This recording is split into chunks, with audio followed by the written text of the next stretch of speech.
Hi everyone, Comic Reviewer here. This time reviewing on Ultimate Comics, The Ultimates, issue number 1. Now, as you know, in 2011, Marvel once again relaunched all of the previous Ultimate titles, doing Ultimate Comics X-Men, Ultimate Comics Spider-Man, and Ultimate Comics The Ultimates, and once again being another entry in the whole Ultimates continuity, which is obviously meant to be the ultimate take on the Avengers.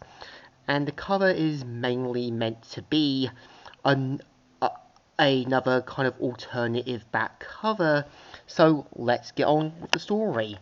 It starts off how, in northern Germany, Ultimate Reed, who has now become the Maker, is with his followers and sets up their special dome.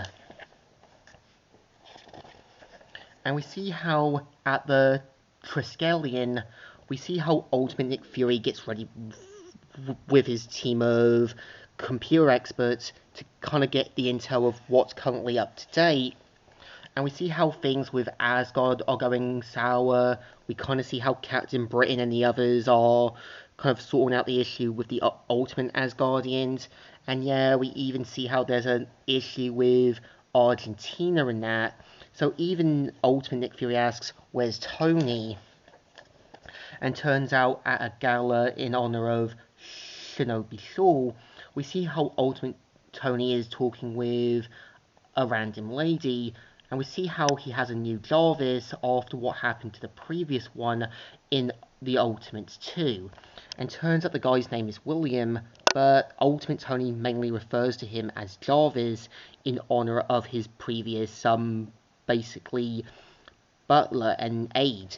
So of course, they get into their car.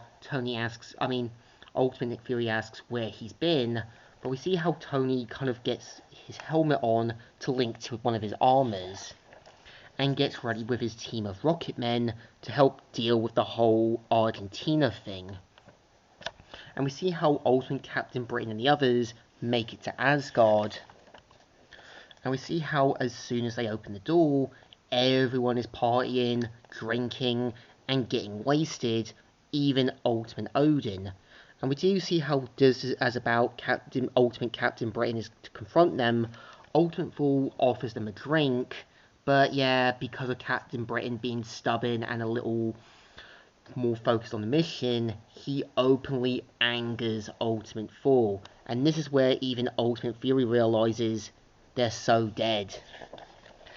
And as soon as, everyone keeps duking it out, we see how after Tony helps deal with the whole battle fleet, we see how he makes it to the control room.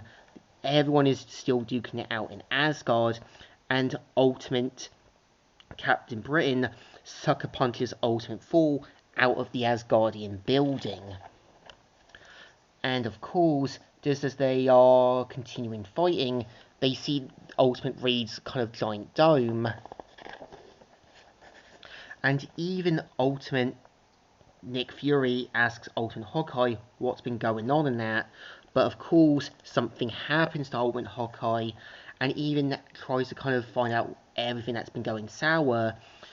And of course, Ultimate Iron Man checks up to where the controls are, finds there's a nuclear weapon, and of course ends up getting blown up, and Tony's link kind of gets cut off.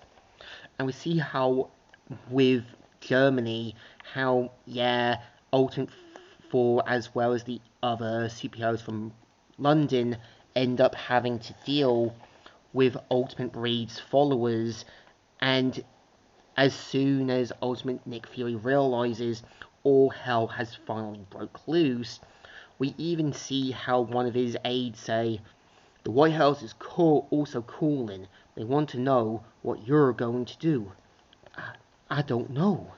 And this is where Ultimate Nick Fury realizes if this had been the old days, it would have been a quick get in, get out situation. This shows him now realizing, with everything now going basically full full-on nightmare mode. This is him now understanding the full consequences with everything that's gone sour after Ultimatum and so forth. And this is the story.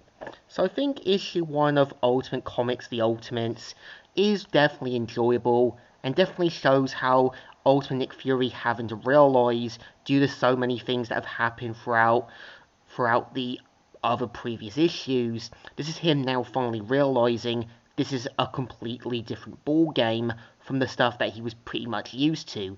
And we do see how some characters are still trying to keep the peace, others have lost their way, or just basically trying to deal with new things that wasn't exactly like the old days. Definitely good, definitely enjoyable, and definitely worth a read. So I think it definitely deserves a thumbs up. Still good, and still readable. So, Comic Book Reviewer here, signing out.